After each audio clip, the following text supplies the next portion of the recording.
ಉಪಸ್ಥಿತರಿದ್ದಂಥ ಈ ಒಂದು ಸಮ್ಮೇಳನವನ್ನು ಉದ್ಘಾಟಿಸಿರುವಂಥ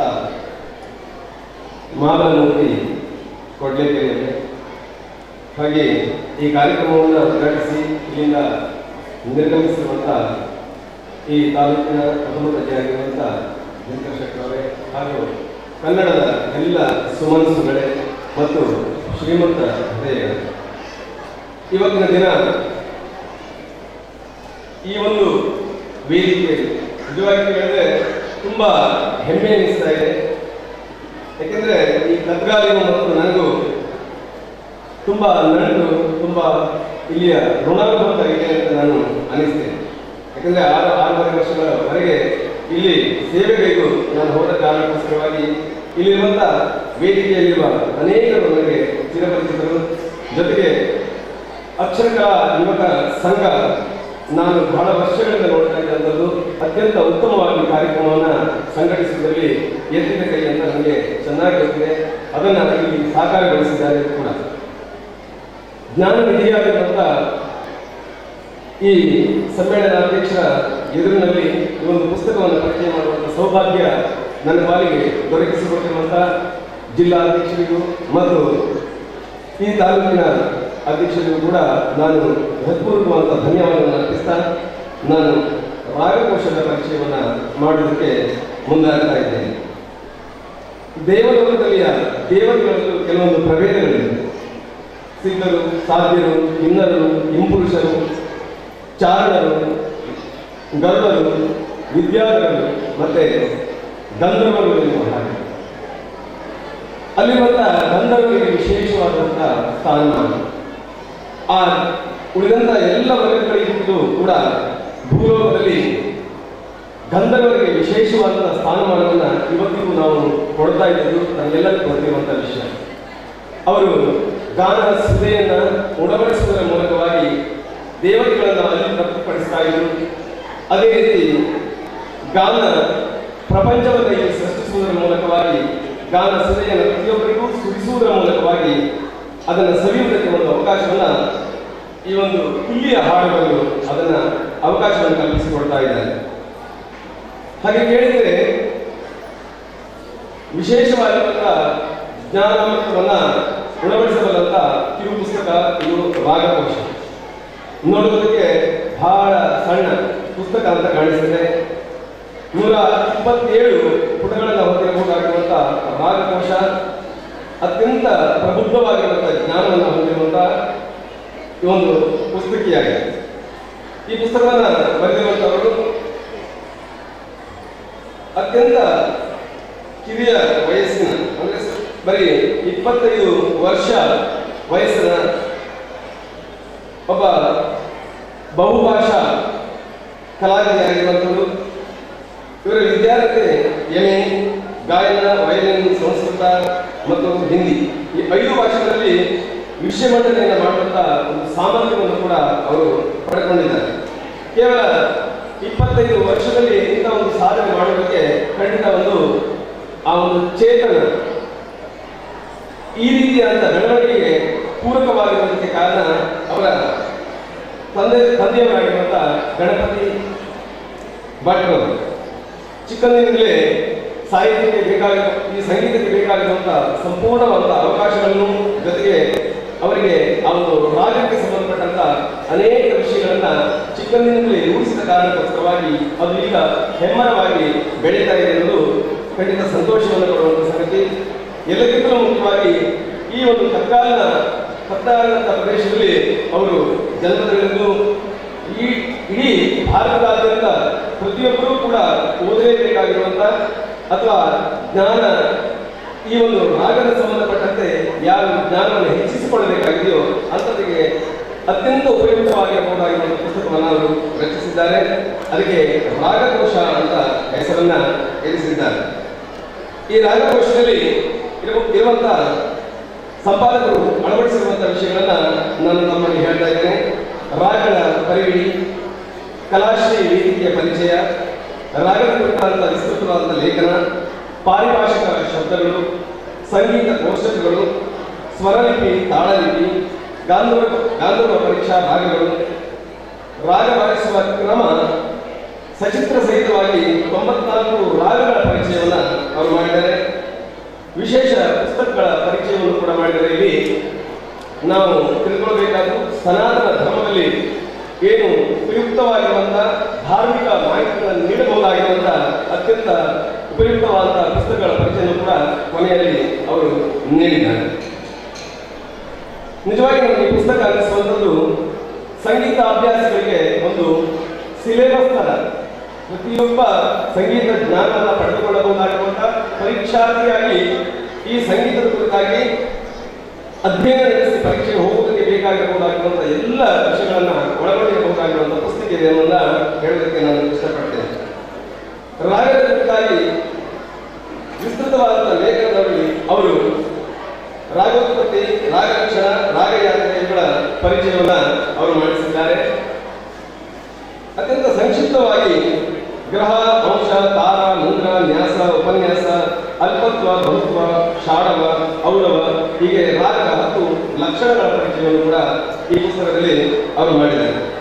ಅಲ್ಲದೆ ರಾಗಲಕ್ಷಣ ಗೀತೆ, ರಾಗ ಧ್ಯಾನ ಶ್ಲೋಕ, ರಾಗತಾಳ ಸಂಬಂಧ, ರಾಗಮಾಲ, ರಾಗಯೋಗ ವಿಜ್ಞಾನ, ರಾಗ ಚಿಕಿತ್ಸೆ, ರಾಗ ಗ್ರಂಥಗಳು, ರಾಗನಾಮಗಳು, ರಾಗಾಂಗ ಪ್ರಕಾರಗಳು, ರಾಗ ವಿಭಾಗ ಇವುಗಳ ಬಗ್ಗೆ ಸಂಕ್ಷಿಪ್ತ ಮತ್ತು ಉಪಯುಕ್ತವಾದ ವಿವರಣೆಯನ್ನು ಕೂಡ ಈ ಒಂದು ರಾಗಕೋಶ ಅನ್ನುವ ಪುಸ್ತಕದಲ್ಲಿ ಅವರು ಅದನ್ನು ಸೆರೆ ಹಿಡಿಯುವ ಪ್ರಯತ್ನವನ್ನು ಮಾಡಿದ್ದಾರೆ.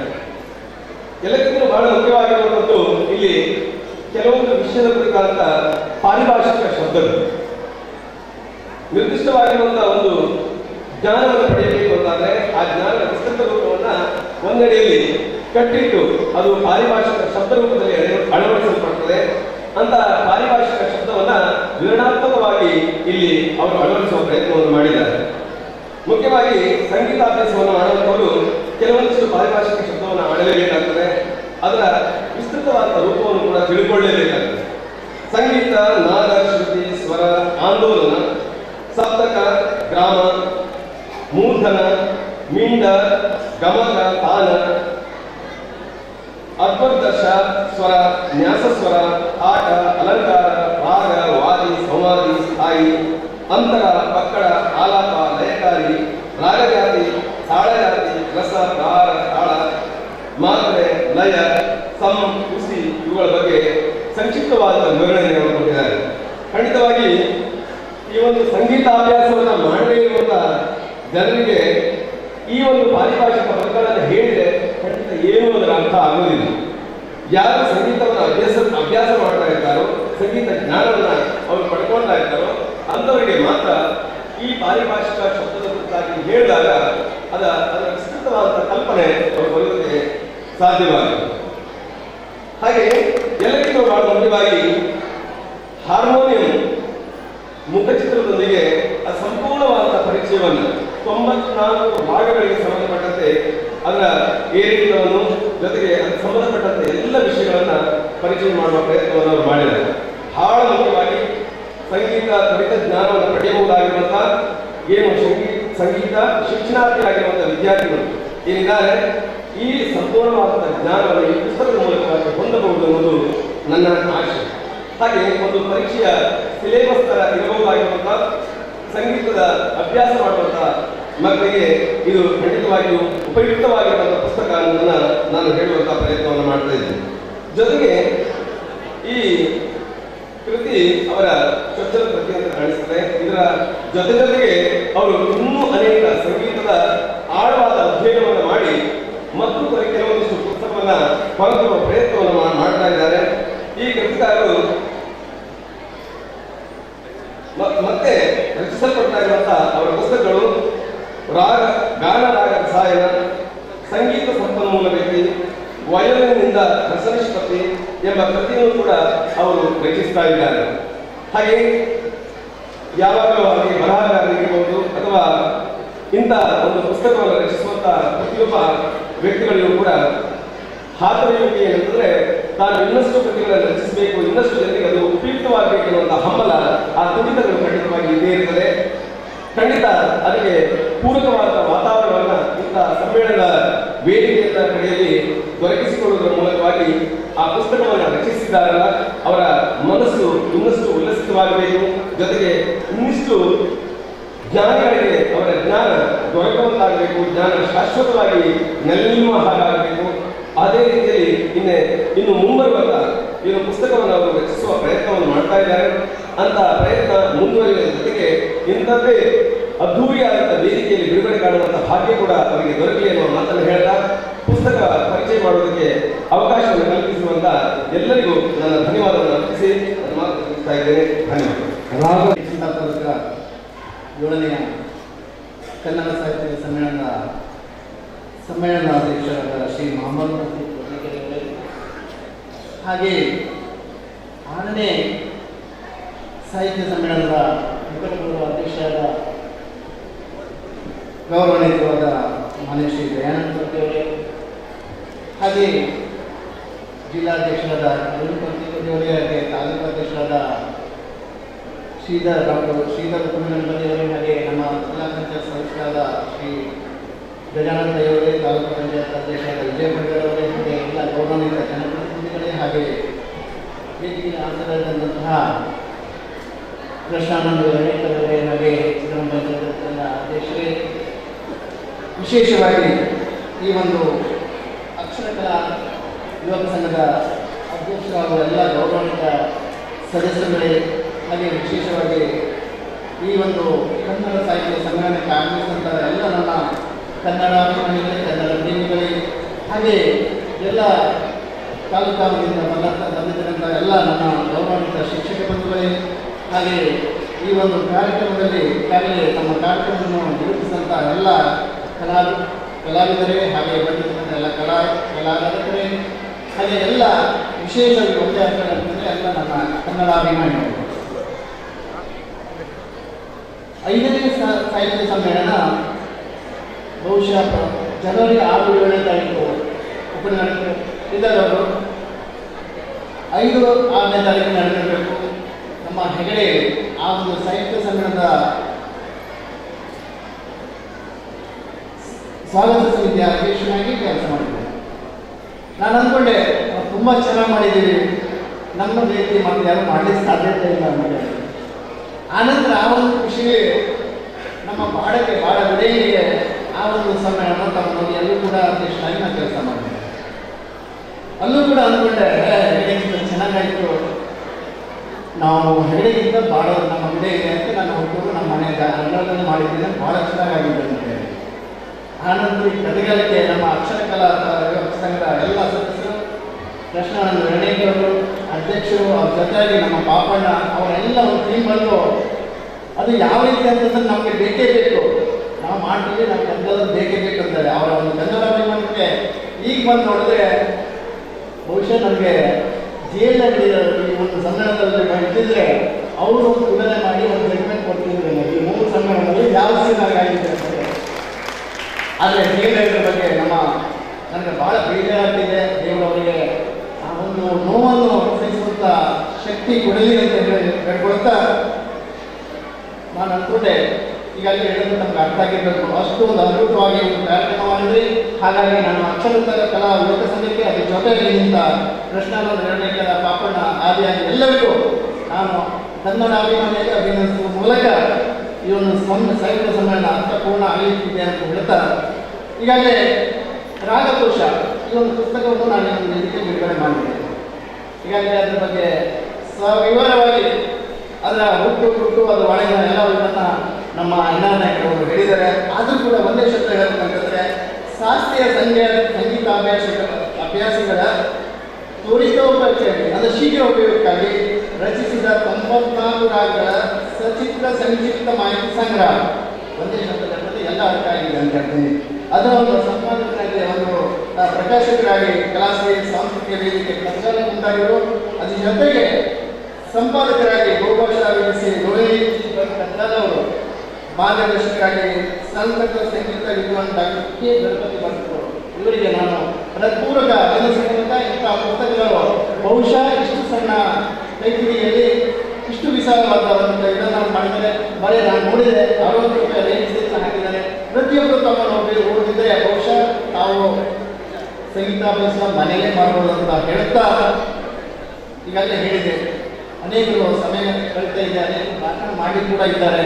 ಈಗಾಗಲೇ ನಮ್ಮ ಸಮ್ಮೇಳನಾಧ್ಯಕ್ಷರಾದ ಶ್ರೀ ಮಹಾಬಲಮೂರ್ತಿ ಕೊಂಡಗೆರೆ ಅವರು ಬಹುಶಃ ನನ್ನನ್ನು ಭಾಳ ಇವತ್ತೇ ನೋಡ್ತಾ ಇದ್ದಾರೆ. ನಾನು ತುಂಬ ನೋಡ್ತಾ ಇದ್ದೇನೆ, ಆದರೆ ಅವ್ರು ಮತ್ತೆ ಕುತ್ಕೊಂಡು ಮತ್ತೆ ಪ್ರಶ್ನೆ ಕೇಳಿ ಟೀಚರ್ ಪ್ರತಿಯೊಂದು ಅಧ್ಯಕ್ಷರಲ್ಲಿ, ಪ್ರತಿಯೊಂದು ಮನಸ್ಸಲ್ಲಿ, ಪ್ರತಿಯೊಂದು ಮಕ್ಕಳಲ್ಲೂ ಸಹಿತ ಬೇರೆ ಬೇರೆ ವಿಚಾರಗಳಿರ್ತದಂತೆ. ಜೀವನದಲ್ಲಿ ನಾವು ಕೆಲವೊಂದು ಗುಣಗಳು ಕಂಡೆ. ನಮ್ಮ ನಿಕಟಪೂರ್ವದ ಅಧ್ಯಕ್ಷರಾದ ದಯಾನಂದ ಬಹುಶಃ 2 ದಿವಸ ನಾವು ಗುಡಿಯಲ್ಲಿ ಕಾರ್ಯಕ್ರಮ ಮುಗಿಸಿದೆ.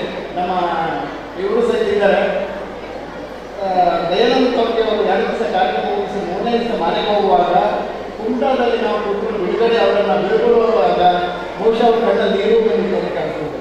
ಅಷ್ಟು ಒಂದು ಗದ್ದೆಗಾರರಲ್ಲಿ ಬಹಳ ಮನಸ್ಸಿನಲ್ಲಿ ಅವರ ಒಂದು ಬಾಂಧವ್ಯ ಗುಡಿಯಲ್ಲಿ 2 ದಿವಸ ಕಳೆದ ಒಂದು ಟೈಮು ಅವ್ರು ನೆನೆಸ್ಕೊಳ್ಳುವಂಥ ಒಂದು ಮಾಡಿದ್ದು ನಮ್ಮ ಗುಡಿಯಲ್ಲಿ ಸಾಹಿತ್ಯ ಸಮ್ಮೇಳನ ಹೇಳಲಿಕ್ಕೆ ನಾನು ಇಷ್ಟಪಡ್ತೀನಿ.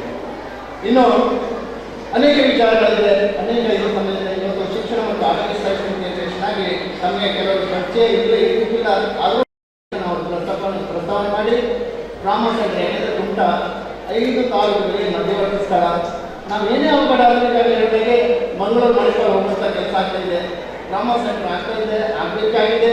ಆ ಒಂದು ಪ್ರಸ್ತಾವನೆ ಕೂಡ ಸರ್ಕಾರಕ್ಕೆ ಹೋಗಿದೆ, ಮುಂದಿನ ಹಂತದಲ್ಲಿ ಅದು ಆಗಬೇಕಿದೆ ಅಂತೇಳಿ ಇವತ್ತು ಒಂದು ವೇದಿಕೆಯಲ್ಲಿ ನಮ್ಮ ಕುಂಟದ ಒಂದು ಕಡೆಗೆ ಒಂದು ಸಭೆಯಲ್ಲಿ ಸಹಿತ ಅದಕ್ಕೆ ಸರಾಳವಾದ ಸಮಸ್ಯೆ ಸಿಕ್ಕಿದೆ ಅಂತ ಹೇಳಿ ನಾನು ಇಚ್ಛೆ ಪಡ್ತೀನಿ.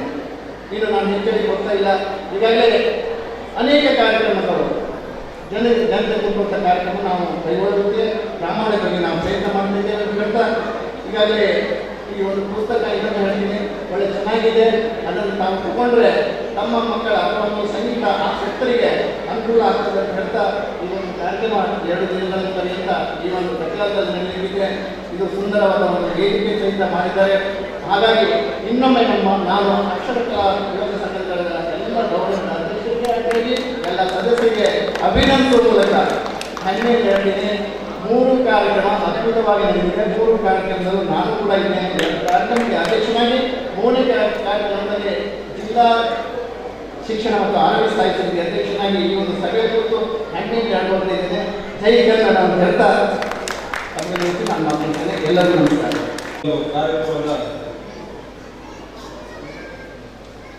ಅಧ್ಯಕ್ಷರು, ಸಮ್ಮೇಳನದ ಅಧ್ಯಕ್ಷರು ಹಾಗೂ ಸಾಹಿತಿಗಳಾದಂಥ ಶ್ರೀಯುತ ಮಹಾಬಲಮೂರ್ತಿ ಕೊಂಡಗೆರೆಯವರೇ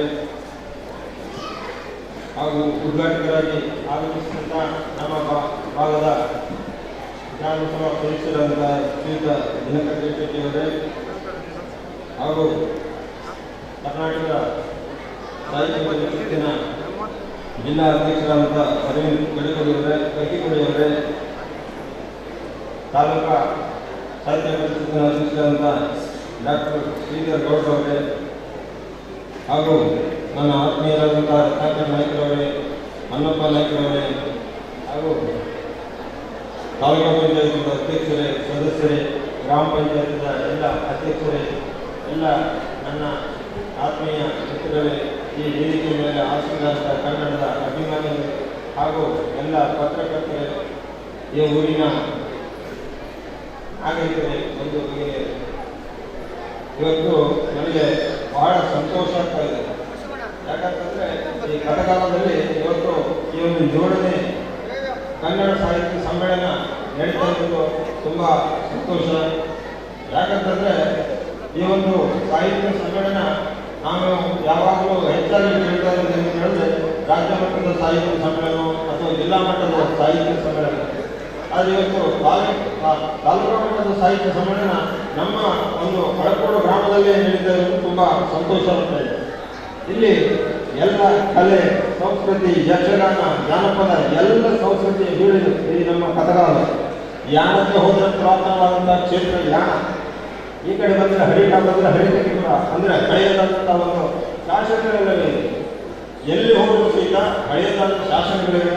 ಈ ನಮ್ಮ ಅರಣ್ಯ ಪ್ರದೇಶಕ್ಕೆ ಹೋದರೂ ಸಹಿತ ಇವತ್ತಿಗೂ ಈ ಒಂದು ಆಗಿನ ಅರಣ್ಯವಾಸಿಗಳು ಏನು ಕಲ್ಲನ್ನು ಈ ತಡಿತಡಿ ಹೊಡೆದು ಆ ಗದ್ದೆಯನ್ನು ಏನನ್ನು ಮಾಡ್ಕೊಂತ ಹೋಗ್ತಿದ್ರು, ಆವಾಗ ಆ ರೋಗವನ್ನು ಏನು ಬರ್ತಾ ಇತ್ತು, ಇಂತಹ ಆ ರೋಗ ಬಂದಾಗ ಇಲ್ಲಿಂದ ಅಲೆಮಾರಿ ಜನಾಂಗ ಆ ಕಾಲದಲ್ಲಿ ನಡೆಸ್ತಾ ಇದ್ದಿರಬೇಕು. ಆ ಅಲೆಮಾರಿ ಜನಾಂಗಗಳು ಹೊರಗಡೆ ಹೋಗ್ತಾ ಇದ್ರು. ಅಂತಹ ಒಂದು ಹಳೆಯದಂತಹ ಕಲೆಗಳೆಲ್ಲ ಈ ಕಡೆ ಇದೆ, ಅಂತಹ ಒಂದು ಸಂಸ್ಕೃತಿ ಇದೆ. ಇವತ್ತು ಜಾನಪದ ಕೋಗಿಲೆ ಅಂತ ಸುಬ್ರಜಿಯವರನ್ನ ಈ ಒಂದು ಜಾನಪದವನ್ನು ಹೇಳ್ತಾರಲ್ಲ, ಅದೇ ರೀತಿಯಾದಂತಹ ಜಾನಪದ ನಮ್ಮ ಸಿರುಗುಂಜಿಯಲ್ಲಿದೆ. ಸಿರುಗುಂಜಿಯ ಹಳೆಯ ಈ ಒಂದು ಒಕ್ಕಲಿಗ ಸಮಾಜದ ಒಂದು ಮಹಿಳೆಯರು ಇವತ್ತು ಈ ಒಂದು ಸ್ಥಳದಲ್ಲಿ ಈ ಒಂದು ಏರಿಯಾದ ಕಟ್ಟು ಆ ಕಥೆಯನ್ನು ಕಟ್ಟು ಅಂತ ಹೇಳುವಂಥ ಒಂದು ಈ ಜಾಗೃತಿಕತೆ ನಮ್ಮಲ್ಲಿದೆ. ನಮ್ಮ ಹೊನ್ನಪ್ಪನಿಗೂ ಸಹಿತ ಗೊತ್ತಿದೆ. ನಾವು ಈ ಸ್ವಸಹಾಯ ಸಂಘಗಳಲ್ಲಿ ಎಲ್ಲ ಹೋದಾಗ ಅವರು ಬೇಕಾದಂತಹ ಜಾನಪದಗಳನ್ನು ಈ ಭಾಗದಲ್ಲಿ ಹೇಳಿ ಜನರಿಗೆ ಮನವರಿಕೆ ಮಾಡ್ತಿದ್ರು. ಅಂತಹ ಒಂದು ಜಾನಪದ ಕಲೆ ಎಲ್ಲ ಕಲೆಗಳ ಬೀಡು ಇವತ್ತು ತಾವು ಈಗಾಗಲೇ ಹೇಳಿದ್ರಿ ಎಸ್ ಟಿ ಪಿಗಳೆಯವರು ಹಾಗೂ ದಿನಕರ ದೇಸಾಯಿ. ಇವತ್ತು ಎಸ್ ಟಿ ಪಿಗಳೆ ಅನ್ನೋ ದಿನಕರ ದೇಸಾಯಿಗಳೆಲ್ಲರೂ ಈ ಒಂದು ಶಾಲೆಯನ್ನ ಈ ಗ್ರಾಮದಲ್ಲಿ ಕಟ್ಟದೇ ಇದ್ದಿದ್ರೆ ಇವತ್ತು ನಾವು ಅನಕ್ಷರಸ್ಥರಾಗಿ ಇರ್ತಿದ್ರು. ಆ ಒಂದು ಈ ಒಂದು ಹಿಂದುಳಿದ ಒಂದು ಪ್ರದೇಶದಲ್ಲಿ ಆ ಎರಡು ಮುತ್ತುಗಳು ಸಹಿತ ಈ ಒಂದು ಗ್ರಾಮದ ಎಲ್ಲರಿಗೂ ಶಿಕ್ಷಣವನ್ನ ನೀಡಲಿಕ್ಕೆ ತುಂಬಾ ಪ್ರಯತ್ನವನ್ನ ಮಾಡ್ತಾ ಇದ್ದಾರೆ. ಅವರಿಗೂ ಸಹಿತ ಈ ಒಂದು ಸಂದರ್ಭದಲ್ಲಿ ಏನು ನಮ್ಮ ದ್ವಾರದ ಒಂದು ಎರಡು ಅವರ ಒಂದು ಓಟವನ್ನು ತೂಗಾಟಿದ್ರೆ ತುಂಬಾ ಸಂತೋಷ ಆಗ್ತಾ ಇದೆ. ಅದೇ ರೀತಿಯಾಗಿ ಇವತ್ತು ಈ ಒಂದು ಪುಸ್ತಕ ಒಂದು 7ನೇ ಸಾಹಿತ್ಯ ಸಮ್ಮೇಳನದ ಪುಸ್ತಕದ ಮಳಿಗೆಯ ಉದ್ಘಾಟನೆಯನ್ನ ನನಗೆ ಇವತ್ತು ವಹಿಸಿಕೊಟ್ಟಿದ್ದೀರಾ.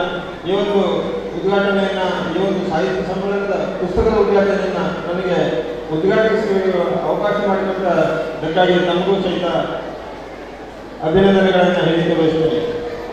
ಇವತ್ತು ಪುಸ್ತಕ ಮಳಿಗೆ ಹೇಗೆ ಉದ್ಘಾಟನೆಯಾಗಿದೆಯೋ ಅದೇ ರೀತಿ ಇವತ್ತು ನಮ್ಮನ್ನು ಓದುವಂಥ ಹವ್ಯಾಸ ಸ್ವಲ್ಪ ಕಡಿಮೆ ಆಗ್ತಾಯಿದೆ.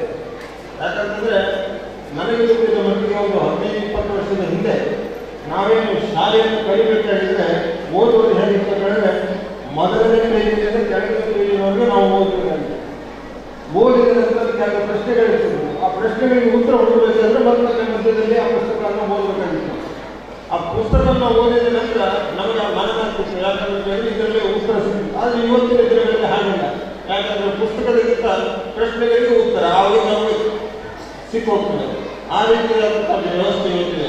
ಇವತ್ತು ನಾವು ಪೇಪರ್ನಲ್ಲಿ ಇರುವುದು ಮಕ್ಕಳಿಗೆ ಪೇಪರ್ ಓದುವಾಗ ಮುಂದಿನ ಪೇಜಿನವರು ಹಿಂದಿನ ಪೇಜಿಗೆ ಕ್ರಿಕೆಟ್ ಇರ್ತದೆ ಮಾಡೋದು. ಯಾಕಂತಂದ್ರೆ ಅವರದ್ದು ಆ ಒಂದು ಓದುವಂಥ ಹವ್ಯಾಸ ಕಡಿಮೆ ಆಗಿದೆ. ಇವತ್ತು ಟಿವಿಗಳಲ್ಲಿರುವಂಥ ಧಾರಾವಾಹಿಗಳನ್ನು ಇತರವಾದ ಇವತ್ತಿನ ಬೇಕಾದಾಗಿದೆ ಎಲ್ಲವೂ ಇವತ್ತು ವಸ್ತುಗಳು ಏನು ನಮ್ಮ ದೃಶ್ಯ ಮಾಧ್ಯಮದ ಮೂಲಕ ನಾವು ಕೇಳೋದು ಮತ್ತು ಕಣ್ಣಿನಿಂದ ನೋಡೋದು ಎರಡನ್ನು ಮಾಡ್ತಾ ಇರೋದ್ರಿಂದ ಓದುವಂಥ ಹವ್ಯಾಸ ನಮ್ಮಲ್ಲಿ ಸ್ವಲ್ಪ ಕಡಿಮೆ ಆಗ್ತಾ ಇದೆ. ಹಾಗಾಗಿ ನಾವೆಲ್ಲರೂ ಇಲ್ಲಿ ನನಗೆ ತಿಳಿದ ಮಟ್ಟಿಗೆ ಈ ಭಾಗದಲ್ಲಿ ಕನ್ನಡ ಅಭಿಮಾನಿಗಳು ಹೆಚ್ಚು ಬಿಟ್ಟರೆ ಇಂಗ್ಲೀಷ್ ಅಭಿಮಾನಿಗಳು ಸ್ವಲ್ಪ ಕಡಿಮೆ. ಆದರೂ ಅವರ ಒಂದು ಶಿಕ್ಷಣದ ಒಂದು ಮಟ್ಟವನ್ನು ಏರಿಸಬೇಕಾಗಿ ಇಂಗ್ಲೀಷ್ ಮಾಧ್ಯಮಕ್ಕೆ ಕಲಿತಿರ್ಬೋದು.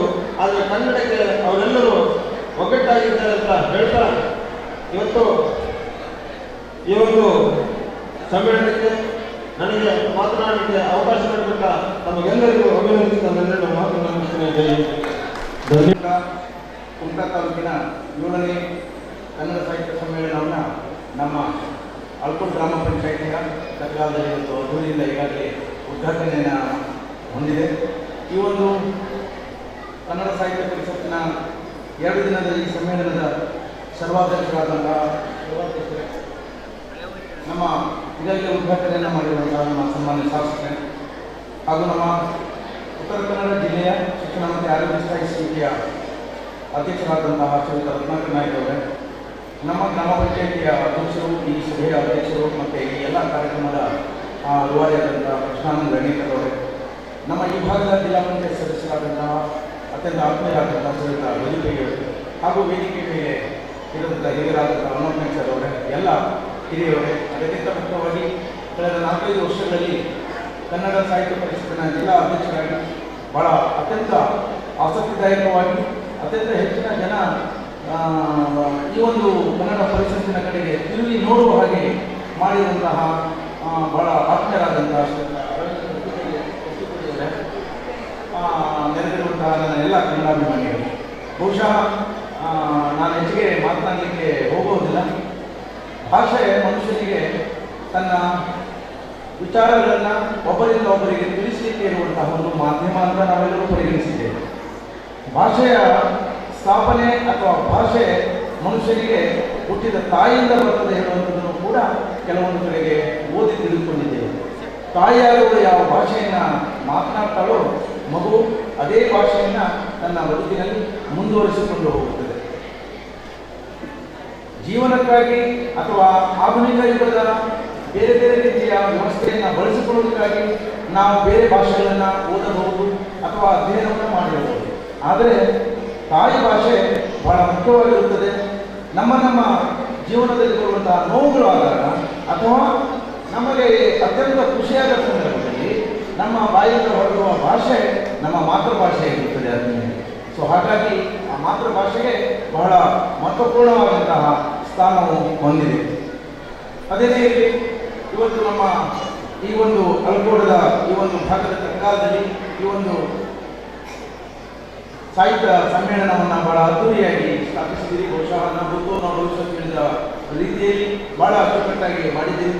ಬಹುಶಃ ಒಂದು 25-30 ವರ್ಷಗಳ ಹಿಂದೆ ನನಗೆ ಕೂಡ ಈ ತತ್ಕಾಲದ ಒಂದು ನೆನಪಿದೆ. ಈಗಾಗಲೇ ಪ್ರಧಾನಮಂತ್ರಿ ವೆಂಕಟೇಶ್ವರ ಕೂಡ ಹೇಳಿದೆ. ಬಹುಶಃ ಆ ಕಾಲದಲ್ಲಿ ಕುಂಟದಿಂದ 2 ವಾಲಿಬಾಲ್ಗಳು ಬರ್ತಾ ಇತ್ತು ಎಲ್ಲ ಕಡೆಗೆ ಟೂರ್ನಾಮೆಂಟ್ಗೆ. ಒಂದು ಹೆಗಡೆ, ಇನ್ನೊಂದು ಪತ್ರಗಾರ. ಅವರು ಶಾಂಬಾಗ್ ಅಂತ ಇಲ್ಲಿ ಆಟ ಆಡುವಂಥ ಒಬ್ಬ ಉತ್ತಮವಾದಂಥ ಆಟಗಾರರಿದ್ದರು. ಸೊ ಹಾಗಾಗಿ ಅವರ ಜೊತೆ ಆಡಿದಂತಹ ಒಂದು ವ್ಯವಸ್ಥೆ ನನಗಿನ್ನೂ ಕೂಡ ನೆನಪಿದೆ. ಅಂಥವರ ಜೊತೆ ಆಡಿದೆ. ಇವತ್ತು ಬಹಳ ಉತ್ತಮವಾದಂಥ ಒಂದು ವೇದಿಕೆಯ ಮೇಲೆ ನಾನು ಇವತ್ತು ನಾಳೆಗೆ ನನ್ನ ಕಾರ್ಯಕ್ರಮ ಇತ್ತು. ಆದರೂ ಕೂಡ ನಮ್ಮ ಗ್ರಾಮ ಪಂಚಾಯತಿ ಅಧ್ಯಕ್ಷರ ಹತ್ರ ವಿನಂತಿಸಿಕೊಂಡು ಇವತ್ತೇ ಬಂದು ಹೋಗ್ತೇನೆ, ನಾಳೆ ದಿನ ನನಗೆ ಬೇರೆ ಕೆಲಸ ಇದೆ ಅಂತ ಹೇಳಿ ಕಾರ್ಯಕ್ರಮದಲ್ಲಿ ಭಾಗಿಯಾಗಲಿಕ್ಕೆ ನನಗೆ ಅವಕಾಶ ಮಾಡಿಕೊಟ್ಟಿದ್ದೀನಿ. ಸರ್ ತಮಗೆಲ್ಲರೂ ಕೂಡ ಧನ್ಯವಾದಗಳನ್ನು ಹೇಳ್ತಾ, ಬಹುಶಃ ನಮ್ಮ ಶಿಕ್ಷಕ ಬಂಧುಗಳು ಹೆಚ್ಚಿನ ಜನರಿದ್ದೀರಿ. ಈಗಾಗಲೇ ನಮ್ಮ ಓದುಗಾರಿಕೆಯ ಬಗ್ಗೆ ಮನುಷ್ಯ ಪ್ರತಿಯೊಂದು ದಿನವೂ ಕೂಡ ಒಂದು ಅರ್ಧ ತಾಸಾದರೂ ಓದಿ ಕತೆ, ಕಾದಂಬರಿ ಅಥವಾ ತಮಗೆ ಬೇಕಾದಂತಹ ವಿಷಯಗಳ ಮೇಲೆ ಮೊಬೈಲನ್ನು 24 ತಾಸು ನೋಡಿದ್ರೂ ಕೂಡ ಕಲಿಯೋದಕ್ಕಿಂತ ಸ್ವಲ್ಪ ಓದುಗಾರಿಕೆಯನ್ನು ಬೆಳೆಸಿಕೊಂಡ್ರೆ ನಮ್ಮ ಜ್ಞಾನವು ಹೆಚ್ಚಾಗ್ತದೆ. ನಾವು ಕೂಡ ಪ್ರಬುದ್ಧರಾಗಲಿಕ್ಕೆ ಸಾಧ್ಯತೆ ಆಗ್ತದೆ. ಜೀವನದಲ್ಲಿ ನಮಗೆ ಧೈರ್ಯ ಬರಲಿಕ್ಕೆ ಅದು ಕೂಡ ಕಾರಣ ಆಗ್ತದೆ ಅಂತ ಹೇಳ್ತಾ ಈ ಶುಭ ಸಂದರ್ಭದಲ್ಲಿ ಆ ಒಂದು ಸಂದೇಶವನ್ನು ನೀಡುತ್ತಾ ಅವಕಾಶಕ್ಕಾಗಿ ಧನ್ಯವಾದಗಳಲ್ಲಿ ನನ್ನ ಒಂದೆರಡು ಮಾತನ್ನು ಮುಗಿಸ್ತಾ ಇದ್ದೇನೆ. ನಮಸ್ತೆ. ಇನ್ನೋರ್ವ ಹಿರಿಯರು ಶ್ರೀಮತಿ ಶಾರದಾ ಭಟ್ ಅವರು ಕೂಡ ವೇದಿಕೆಯಲ್ಲಿ ಉಪಸ್ಥಿತರಿದ್ದಾರೆ. ಅವರು ಕೂಡ ಇಲ್ಲಿಂದ ನಿರ್ಗಮಿಸ್ತಾ ಇರೋದ್ರಿಂದ ಶ್ರೀಯುತ ದೀಪಕ್ ನಾಯ್ಕ ಅವರು ಅವರಿಗೆ ಸ್ಮರಣಿಕೆಯನ್ನು ನೀಡುವ ಮೂಲಕ ಅವರನ್ನ ಆತ್ಮೀಯವಾಗಿ ಬೀಳ್ಕೊಡಬೇಕಾಗಿ ವಿನಂತಿಸ್ತಾ ಇದ್ದೇನೆ. ಈ ಸಮ್ಮೇಳನದ ಸವಿ ನೆನಪಿಗಾಗಿ ಈ ಕಿರುಕಾಣಿಕೆ. ಈಗ ಈ ಹಿಂದಿನ ಕನ್ನಡ ಸಾಹಿತ್ಯ ಸಮ್ಮೇಳನದಲ್ಲಿ ಕನ್ನಡವರ ಸಮೃದ್ಧ ವಾತ್ಸಲ್ಯವನ್ನು ಹೊಂದಂತಹ ಸಾಹಿತಿ, ಕಾದಂಬರಿಕಾರರು ಆಗಿರುವ ಇವತ್ತಿನ ಧ್ವಜ ಹಸ್ತಾಂತರಕಾರರು ಆಗಲೇ ಸಾಹಿತ್ಯ ಸಮ್ಮೇಳನದ ಆ ಸಂದರ್ಭದ ಗುಂಪಿನಲ್ಲಿ ಇದ್ದಾಗ ಈಗ ಈ ಒಳ್ಳೆಯ ಸಾಹಿತ್ಯ ಸಮ್ಮೇಳನದ ಈ ಸಮ್ಮೇಳನದ ಪಾಲ್ಗೊಳ್ಳಿಕ್ಕೆ ನನಗೆ ಬಹಳ ಸಂತೋಷ ಆಗ್ತದೆ. ಯಾಕೆಂದರೆ ಇಲ್ಲಿಯ ಕಾರ್ಯಕರ್ತರು, ಇಲ್ಲಿಯ ಪದಾಧಿಕಾರಿಗಳು, ಇಲ್ಲಿಯ ಸಾರ್ವಜನಿಕರು ಇವೆಲ್ಲ ತೋರಿಸುವಂಥ ಪ್ರೀತಿ, ಕನ್ನಡದಲ್ಲಿ ತೋರಿಸುವಂಥ ಅಭಿಮಾನ, ಕನ್ನಡ ಭಾಷೆ ಬಗ್ಗೆ ಇಟ್ಟುಕೊಂಡಂಥ ನಿಮ್ಮ ಈ ಪ್ರೀತಿಗೆ ತುಂಬ ನನಗೆ ಭಾಳ ಸಂತೋಷ ಆಗ್ತಾ ಇದೆ. ನಾನು ನಿಮಗೆ ಕೇಳ್ಕೊಟ್ಟಿದ್ದೆ, ಕನ್ನಡ ಮಾತೃಭಾಷೆ, ಅದನ್ನು ಯಾವ ಕಾಲಕ್ಕೂ ಮರಿಬೇಡಿ, ಮರೀಲಿ ಕೊಡಬೇಡಿ, ಅದನ್ನು ಬೆಳೆಸಿಕೊಂಡು ಬರ್ರಿ. ಅಂದರೆ ನಮ್ಮ ಮುಂದಿನ ಪೀಳಿಗೆ ಕೂಡ ಕನ್ನಡದಲ್ಲಿ ನಾವು ಕನ್ನಡವನ್ನು ಬೆಳೆದೇ ಇನ್ನು ಯಾರು ಬೆಳೆಸಬೇಕು. ಆದ್ದರಿಂದ ನಾನು ನಿಮ್ಮನ್ನು ಕೇಳ್ಕೊಂಡಿದ್ದೆ, ಈ ವೇದಿಕೆಯಲ್ಲಿ ಕೇಳ್ಕೊಂಡಿದ್ದೆ, ಕನ್ನಡವನ್ನು ಬೆಳೆಸಿ, ಕನ್ನಡವನ್ನು ಉಳಿಸಿ. ಇವತ್ತಿನ ಈ ಸಮಾರಂಭಕ್ಕೆ ನನಗೆ ಬರಲಿಕ್ಕೆ ಭಾಳ ಖುಷಿಯಾಗ್ತಾ ಇದೆ. ಈಗಿನ ಅಧ್ಯಕ್ಷರಾಗಿರುವಂಥ ಶ್ರೀಮಂತ ಮಹಾತ್ಮನ ಮೂರ್ತಿಯವರು ತುಂಬ ಯೋಗ್ಯವಾದಂಥ ಒಬ್ಬ ವ್ಯಕ್ತಿ, ಸಾಹಿತ್ಯದಂಥ ಅಭಿಮಾನ ಸಾಕಷ್ಟು ಅವರಲ್ಲಿ ಆಸಕ್ತಿ ಇದೆ. ಅವರಿಂದ ಇನ್ನು ಮುಂದಿನ ಎಲ್ಲ ಕಾರ್ಯಕ್ರಮಗಳು ಅವರ ಸರ್ವಾಂಗೀಣ ಜೊತೆಯಲ್ಲಿ ಸಾಂಗವಾಗಿ ನೆರವೇರಿದೆ ಅಂತ ನಾನು ಆಸೆ ಪಡ್ತಿದ್ದೇನೆ. ಈ ಮಾತಾಡೋದ್ರಿಂದ ಎಲ್ಲ ಟೈಮ್ ಆಗಿದೆ. ಈಗ ನನ್ನ ಈ ಸಮಾರಂಭಕ್ಕೆ ನನ್ನ ಶುಭಾಶಯಗಳನ್ನು ನಮಸ್ಕಾರ. ಮಾನ್ಯರೇ, ಇದೇ ಸಂದರ್ಭದಲ್ಲಿ ಇವತ್ತಿನ ಒಂದು ಪುಸ್ತಕ ಮಳಿಗೆಯನ್ನು ಉದ್ಘಾಟಿಸಿರುವಂತಹ ಈ ಭಾಗದ ಜಿಲ್ಲಾ ಪಂಚಾಯತ್ ಸದಸ್ಯರಾಗಿರ್ತಕ್ಕಂಥ ಶ್ರೀಯುತ ಗಜಾನನ್ ಪೈರವರು ಕೂಡ ನಿರ್ಗಮಿಸ್ತಾ ಇರೋದ್ರಿಂದ ಶ್ರೀಯುತ ಸುನೀಲ್ ಅಂಬಿಗರವರು ಸ್ಮರಣಿಕೆಯನ್ನು ನೀಡುವ ಮೂಲಕ ನೆರವೇರಿಸಿಕೊಟ್ಟಿದ್ದಾರೆ. ಹಾಗೆ ಈ ಒಂದು ಅಧ್ಯಕ್ಷತೆ ಮಾಪೇಶ್ವರ ಮೂರ್ತಿಯವರನ್ನು ಸಮ್ಮೇಳನ ಅಧ್ಯಕ್ಷರಾಗಿ ಆಯ್ಕೆ ಮಾಡಿದ್ದಾರೆ. ಹಾಗೆ ಉದ್ಘಾಟಕರಾಗಿ ದಿನಕರ್ ಶೆಟ್ಟರು ಕೂಡ ಈಗಾಗಲೇ ಉದ್ಘಾಟನೆ ಮಾಡಿ ಅವರು ಕೂಡ ನಿರ್ಗಮಿಸಿದ್ದಾರೆ. ಹಾಗೆ ವೇದಿಕೆ ಮೇಲಿರುವ ಜಿಲ್ಲಾ ಪಂಚಾಯತ್ ಗಜಾನನ ಬೈರೆ ಹಾಗೂ ರತ್ನಾಕರ್ ನಾಯ್ಕರವರೇ ಹಾಗೂ ಜಿಲ್ಲಾಧ್ಯಕ್ಷರೇ, ತಾಲೂಕಾ ಅಧ್ಯಕ್ಷರು ಹಾಗೂ ನಮ್ಮ ತಾಲೂಕಾ ಅಧ್ಯಕ್ಷರು, ತಾಲೂಕಾ ಪಂಚಾಯತ್ ಅಧ್ಯಕ್ಷರು ಹಾಗೂ ವೇದಿಕೆ ಮೇಲೆ ಇರುವ ಗಣ್ಯರು, ಭಾಳ ಖುಷಿ ಆಗ್ತದೆ. ಯಾಕಂದರೆ ಇವಾಗ ನಮ್ಮ ಅಳಗೋಡು ಕ್ಷೇತ್ರದಲ್ಲಿ ಸಾಹಿತ್ಯ ಸಮ್ಮೇಳನವನ್ನು ಏರ್ಪಡಿಸಿದ್ದಾರೆ. ಅದರಲ್ಲಿ ಇವತ್ತು ಹೆಚ್ಚಾಗಿ ನಮ್ಮ ಹೈಸ್ಕೂಲ್ ಮತ್ತು ಶಾಲಾ ವಿದ್ಯಾರ್ಥಿಗಳಿಗೆ ಕನ್ನಡದ ಬಗ್ಗೆ ಒಂದು ಕನ್ನಡ ಅಂದರೆ ಏನೊಂದು ಗೊತ್ತುಂಟು, ಆದರೆ ಕನ್ನಡದ ಸಮ್ಮೇಳನ ಹೇಗೆ ಮಾಡ್ತಾರೆ ಅಂತ ಅವರಲ್ಲಿ ಇವತ್ತು ತೋರಿಸ್ಕೊಟ್ಟಿದ್ದಾರೆ. ಯಾಕಂದರೆ ನಮ್ಮ ಸಾಹಿತಿಗಳು, ಕವಿಗಳು ಶಿಕ್ಷಣದಲ್ಲಿ ಕನ್ನಡವನ್ನು ಹೇಗೆ ಬೆಳೆಸಿದ್ದಾರೆ, ಹೇಗೆ ಶಿಕ್ಷಣವನ್ನು ಮಾಡಿದ್ರು, ಹೇಗೆ ಕವಿತೆಯನ್ನು ಬರೆದು ಸಾಹಿತಿಗಳು ಆದಂಥ ಈ ಒಂದು ದೊಡ್ಡ ವೇದಿಕೆಯಲ್ಲಿ ಅವರನ್ನು ಹೊಗಳಿ ಹಾಡಿ ಮಕ್ಕಳಿಗೆ ಒಂದು ಮನದಟ್ಟು ಮಾಡಿದ್ದಾರೆ. ಹಾಗೆ ಇಂಥ ಒಂದು ಸಮ್ಮೇಳನ ನಮ್ಮ ಅಳಗೋಡು ಕ್ಷೇತ್ರದಲ್ಲಿ ಬಂದಿದ್ದರಿಂದ ಅದು 7ನೇ ಸಮ್ಮೇಳನ, ಈಗಾಗಲೇ 6ನೇ ಸಮ್ಮೇಳನ ಮುಗಿದಿದೆ. ಹಾಗೆ ನಮ್ಮ ಅಳಗೋಡು ಕ್ಷೇತ್ರದಲ್ಲಿ ಅದ್ದೂರಿಯಾಗಿ ಆಚರಣೆಗೊಂಡಿದೆ ಅಂತ ಹೇಳ್ತಾ ನನ್ನ 2 ಮಾತನ್ನು ಮುಗಿಸ್ತಾ ಇದ್ದೀನಿ. ಧನ್ಯವಾದಗಳು. ಇವತ್ತಿನ ಈ ಒಂದು ಕುಮಟಾ ತಾಲೂಕಿನ 7ನೇ ಕನ್ನಡ ಸಾಹಿತ್ಯ ಸಮ್ಮೇಳನದ ಸರ್ವಾಧ್ಯಕ್ಷರು ನಮ್ಮವರು ಆತ್ಮೀಯರಾದಂಥ ಮಾಪುಮೂರ್ತಿ ಕೊಳ್ಳಕೇರಿಯವರೇ, ನಿಕಟಪೂರ್ವ ಅಧ್ಯಕ್ಷರಾದಂಥ ದಯಾನಂದ ಕಟ್ಟಿಯವರೇ, ನಮ್ಮ ಜಿಲ್ಲಾ ಕನ್ನಡ ಸಾಹಿತ್ಯ ಪರಿಷತ್ನ ಅಧ್ಯಕ್ಷರಾದಂಥ ಕಪ್ಪೂರವರೇ, ತಾಲೂಕಿನ ಅಧ್ಯಕ್ಷರಾದಂಥ ಶ್ರೀಧರ್ ಅವರೇ, ಕಮಿಷನರಾದ ರತ್ನಾಕರ್ ನಾಯ್ಕರವರೇ,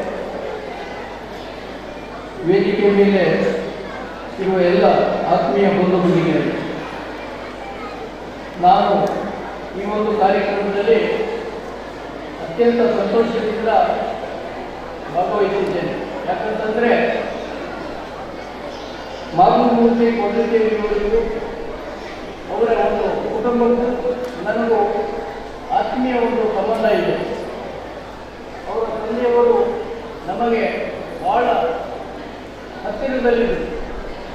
ಅವರು ಚಿಕ್ಕಪ್ಪ ನಮ್ಮ ಹಿರೇಗುತ್ತಿಯಲ್ಲಿ ನಾನು ಅಧ್ಯಕ್ಷನಾಗಿ ನಡೆಸುತ್ತಿರುವಂಥ ಶಾಲೆಯಲ್ಲಿ 35 ವರ್ಷಗಳವರೆಗೆ ದೀರ್ಘ ಸೇವೆಯನ್ನು ಕೊಟ್ಟು ನಮಗೆಲ್ಲ ಒಂದು ಶಕ್ತಿ ತುಂಬಿದಂಥ ಮಹಾನುಭಾವರಿದ್ದರೆ ಅವರನ್ನು ನಾವು ಇವತ್ತು ನೆನೆಸಬೇಕಾಗ್ತದೆ. ಹಾಗಾಗಿ ಅವರಿಗೆ ನಮಗೆ ಅತ್ಯಂತ ನಿಕಟವಾದಂಥ ಒಂದು ಸಂಬಂಧ ಇದೆ.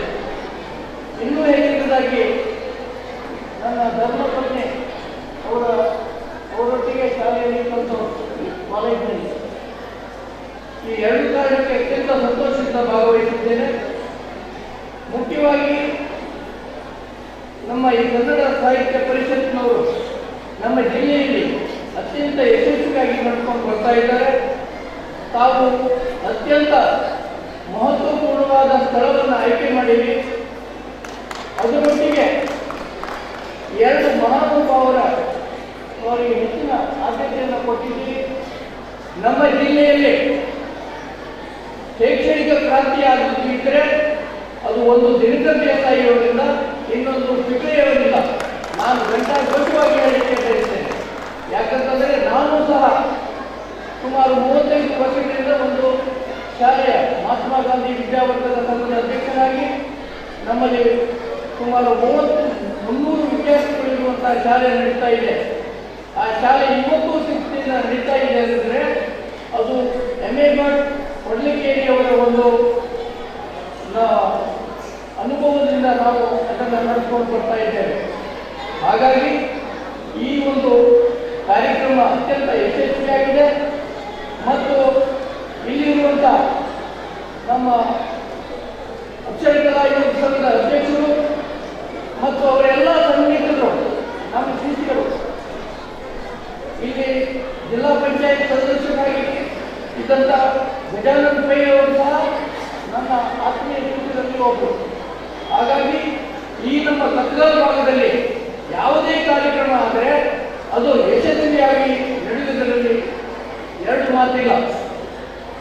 ಅವರು ನಾನು ಅವರಿಗೆ ಇನ್ನೂ ಒಂದು ಅವರಲ್ಲಿ ವಿನಂತಿ ಮಾಡ್ತೇನೆ, ಇದೇ ರೀತಿ ಒಬ್ಬಟ್ಟು ತಮ್ಮಲ್ಲಿ ಇರಲಿ.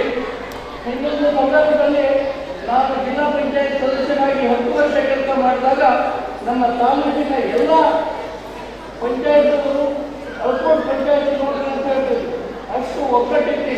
ಯಾವುದೇ ಕಬಡ್ಡಿ ಮ್ಯಾಚ್ ಆಗಲಿ, ವಾಲಿಬಾಲ್ ಮ್ಯಾಚ್ ಆಗಲಿ, ಯಾವುದೇ ಒಂದು ಕಾರ್ಯವನ್ನು ಅವರಿಗೆ ನಿರ್ವಹಿಸಿದರೆ ಅತ್ಯಂತ ಯಶಸ್ವಿಯಾಗಿ ಮಾಡ್ತಾ ಇದ್ರು. ಇವತ್ತೂ ಸಹ ಅದು ಯಶಸ್ವಿ ಆಗಿದೆ ಅಂತ ನಾವು ಈ ಸಂದರ್ಭದಲ್ಲಿ ಹೇಳಿ, ಸಮಯದ ಅಭಾವ ಇರುವುದರಿಂದ ಮಾತನಾಡುತ್ತಿಲ್ಲ. ನಾನು